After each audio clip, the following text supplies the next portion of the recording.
Feche os seus olhos porque eu quero orar por você agora. Vamos orar. Senhor, meu Deus e meu Pai, nós nos colocamos na Tua presença nesse momento.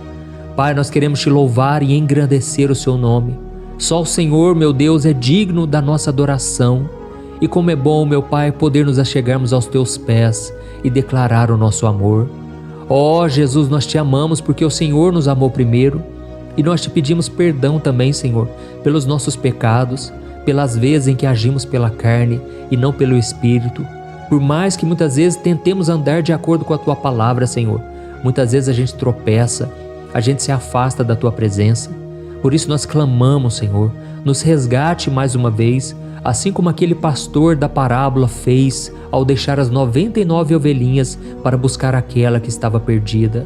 Sabe, Senhor, às vezes nós nos pegamos olhando para o céu, buscando um sinal ou esperando um empurrãozinho para seguir em frente. Nós confessamos, meu Pai, que como qualquer ser humano, muitas vezes nos sentimos perdidos, desanimados, frustrados e sem fé, assim como os discípulos que estavam no barco pescaram a noite inteira e não pegaram nada. Por isso, meu Pai, nós Te pedimos, Senhor, quando isso acontecer conosco, nos faz lembrar das promessas que o Senhor já entregou a nós, das promessas que estão na Tua palavra. Oh, meu Pai, não deixa a gente fraquejar, Pai. Não deixa a gente ficar chorando e chorando, sem ter forças para se levantar. Socorre os Teus servos, meu Pai, este irmão e esta irmã que estão aqui todo dia comigo, meu Pai, porque entenderam que sem oração a gente não permanece de pé. Oh, meu Pai, nós estamos tentando diariamente, fazendo a nossa parte, só que às vezes, meu Pai, a dúvida bate no nosso coração. Será mesmo que o Senhor está fazendo algo ou é coisa da nossa cabeça? Será que está valendo realmente a pena orarmos com o pastor todo dia? Senhor, eu sei que o Senhor tem visto isso em muitos corações, mas agora, Pai, a partir de hoje, nós mandamos embora toda dúvida, toda incredulidade, todo espírito maligno que sopra mentiras na nossa mente. Nós repreendemos em nome de Jesus. Pai, nós Te pedimos, destrava os nossos ouvidos espirituais, a nossa boca, os nossos olhos, Pai, para que a gente contemple as Tuas maravilhas. Senhor, venha falar conosco no dia a dia, Pai. Nós queremos ter intimidade com o Senhor ao ponto de não fraquejarmos, ao ponto de termos uma fé inabalável em cada desafio, em cada oportunidade, que a gente possa aproveitar a chance para glorificar o Teu nome. Por isso, meu Pai, eu Te peço agora, visita a casa dessa pessoa, a família dela, traga provisão, Senhor. Derrama uma unção especial que quebra todo o jugo na vida deste pai, desta mãe, que não tem conseguido sustentar a sua família e manter o seu lar com dignidade por causa de dificuldades financeiras. Oh, meu Pai, abre uma porta de emprego para esse homem que tem chorado sozinho na cama antes de dormir. Quantas vezes, meu Pai, esta mulher gastou lágrimas, Pai, não tinha forças mais para orar e chorar. Pai, liberta essa família das dívidas, liberta essa família das drogas, das preocupações, e que o Senhor, meu Pai, socorra cada homem e cada mulher. Pai, tira as discussões do meio do lar, a falta de entendimento, a falta de comunhão. Senhor, meu Pai, eu oro também por essa pessoa que está enferma, acamada, Pai, sofrendo com dores no corpo, com doenças. Em nome de Jesus, eu mando embora todo o mal. Eu repreendo em nome de Jesus toda doença na mente e no corpo. Eu não aceito na vida dos meus irmãos. Eu repreendo em nome de Jesus. E eu Te peço, Pai, acampa os Teus anjos, envia os Teus anjos, Pai, para fazer a cirurgia. Coloca a Tua mão de poder, Pai, e que a gente venha testemunhar o milagre que o Senhor fez na nossa vida, em todas as áreas da nossa vida. Em nome de Jesus que nós oramos e já Te agradecemos. Amém. Glória a Deus.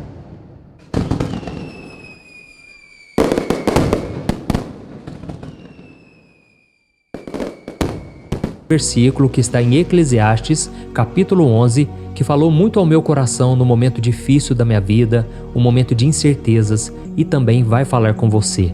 Diz assim a palavra do Senhor: Quem observa o vento não plantará, e quem olha para as nuvens não colherá.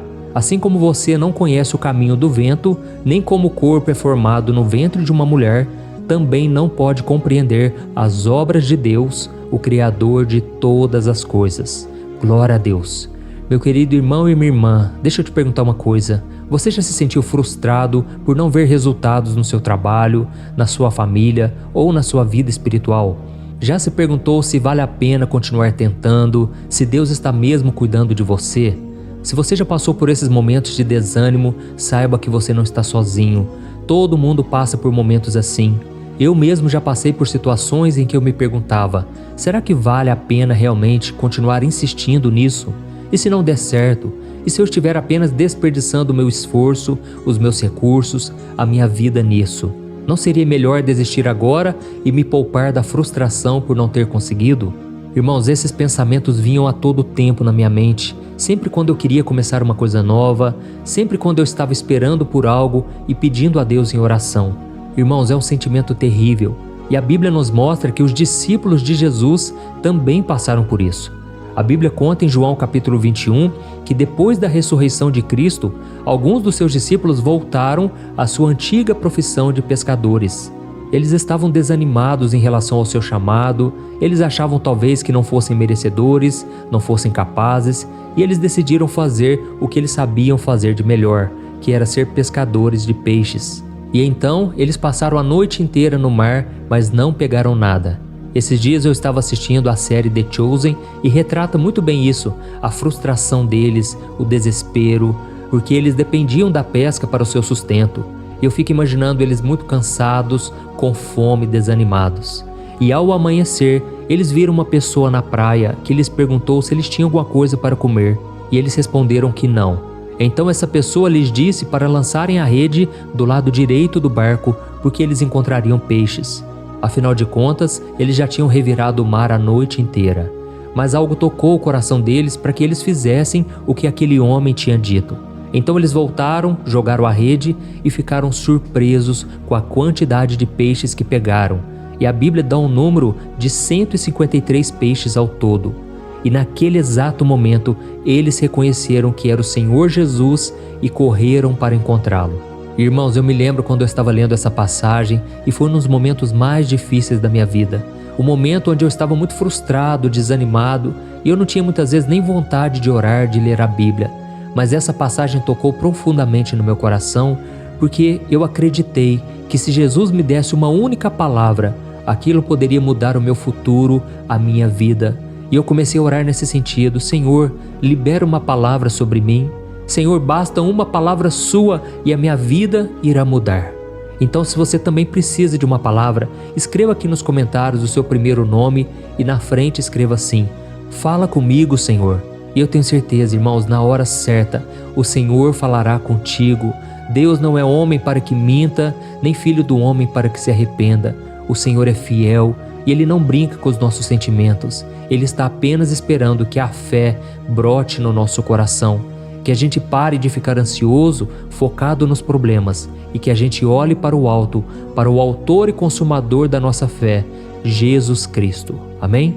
E aí, irmãos, o tempo passou, os dias se passaram, e Deus falou comigo, Ele me tirou daquela aflição, assim como está escrito no Salmo 34, versículo 19, que diz que o justo passa por muitas aflições, mas o Senhor o livra de todas. Então deixa eu te dar uma dica. Em vez de você ficar esperando que Deus use uma pessoa, que Deus use uma circunstância, que Deus use algo para falar com você, saiba que na própria Bíblia existem centenas, milhares de promessas esperando que você tome posse delas. E essa promessa do Salmo 34, versículo 19 é uma delas. Eu tomei posse e eu acreditei que o Senhor me livraria de mais uma aflição. E se hoje eu estou aqui falando com você, é porque Deus tem me livrado de todas as aflições e Ele quer fazer isso na sua vida também. Amém? Irmãos, então voltando a essa passagem da pesca maravilhosa que os discípulos tiveram, eu aprendo aqui algumas lições que eu quero compartilhar com você. Então preste muita atenção, porque não sou eu que está falando ao seu coração agora, mas o próprio Deus. E a primeira lição é que Deus sabe das suas necessidades. Jesus sabia que os discípulos estavam precisando de alimento, tanto físico quanto espiritual. Eles estavam desanimados porque Jesus havia morrido na cruz e apesar deles terem a promessa da ressurreição, eles estavam ainda desanimados, com medo, enfraquecidos. Mas Jesus não os abandonou. Pelo contrário, Jesus foi ao encontro deles e Ele também sabe das suas necessidades. Jesus promete supri-las de acordo com a vontade dele. Eu sei que muitas vezes parece que a oração não passa do teto, parece que os dias se prolongam e essa noite nunca vai embora. Mas Jesus continua no trono e Jesus continua também no seu coração. Por isso não desista, confie nele de todo o seu ser e com certeza ele te livrará de toda angústia, toda dúvida e ele é poderoso para fazer infinitamente mais de tudo o que você já pediu ou pensou. Amém? É isso que a Bíblia promete em Efésios capítulo 3, o versículo 20. Mas deixa eu te perguntar uma coisa, você tem confiado realmente em Deus para suprir as suas necessidades? Você tem orado a Ele pedindo ajuda ou você tem reclamado pelos cantos, reclamado com as pessoas e não consegue sequer orar com fé? Então pare de duvidar, porque a Bíblia diz que aquele que duvida é semelhante às ondas do mar, que muitas vezes não recebe porque não acredita realmente que Deus pode fazer. Amém. E a segunda lição que eu aprendo aqui nessa passagem é que Deus nos pede para fazermos a nossa parte. Jesus não fez o trabalho dos discípulos por eles. Ele não jogou os peixes no barco, nem os preparou para eles. Ele apenas deu uma orientação: lancem as redes do lado direito do barco. Ou seja, os discípulos tinham que fazer a sua parte, obedecer e agir. E Deus também, irmãos, nos pede para fazer a nossa parte, obedecer a sua palavra e dar passos de fé. E talvez o que está faltando para você é isso, é você dar um passo de fé, seja para evangelizar uma pessoa, seja para entrar num novo negócio, seja para começar um novo curso na faculdade, não importa. Você precisa também acreditar que Deus está com você e sair do lugar do comodismo, tá bom? E vou te dizer uma coisa, não tenha medo se algo der errado. Não fique com vergonha, não ache que você falhou em algum momento. O mais importante é você dar passos de fé e aí você vai ver Deus trabalhando na sua vida. E eu confesso para vocês, irmãos, que até hoje, muitas vezes, eu me sinto confuso. Até hoje eu não sei discernir se é a vontade de Deus ou se é algo que está somente no meu coração. Mas uma coisa eu faço, eu dou passos de fé, eu tenho atitude e que você possa fazer isso também, tá certo? Lance as suas redes em busca daquilo que você tanto deseja. E por fim, eu vejo aqui nessa passagem que Deus sempre nos surpreende com os resultados. Irmãos, quando a gente obedece à palavra do Senhor, pode parecer não fazer sentido no começo, pode parecer que não tem resultado nenhum, mas a longo prazo você vai vendo o trabalhar de Deus, a longo prazo você vai vendo a fidelidade do Senhor, você vai vendo que Ele fez muito mais do que você pediu. E os discípulos não esperavam pegar tantos peixes depois de uma noite tão desanimadora. Eles ficaram maravilhados com o milagre de Jesus, que demonstrou o seu poder e o seu cuidado por eles.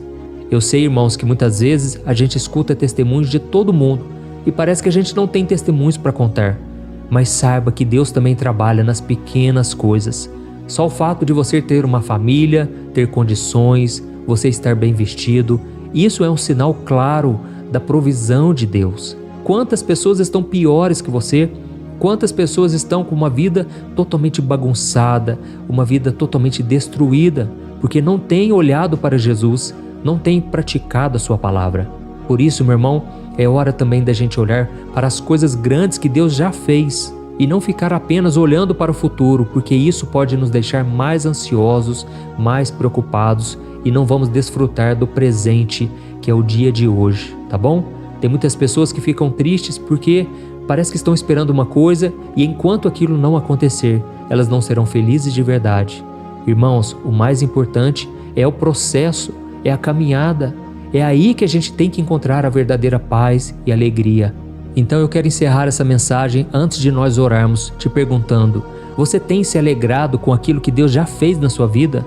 E mais, o que você tem feito com aquilo que Deus já te deu? Talvez você já tenha recursos nas mãos, você já tenha capacidade, você já tem dons, talentos e talvez você não está usando porque está sempre esperando que algo a mais aconteça. Irmãos, talvez é Deus que está esperando você tomar uma atitude. Amém? Olha, esse é um momento muito importante da palavra, mas é muito importante também que você tenha um momento de oração. E por isso agora eu quero orar com você, por você, pela sua família, pelos seus projetos. Talvez você que está doente, está enfermo, saiba que Deus realmente deseja fazer parte da sua vida e mudar a sua história. e Ele está atento agora à sua oração.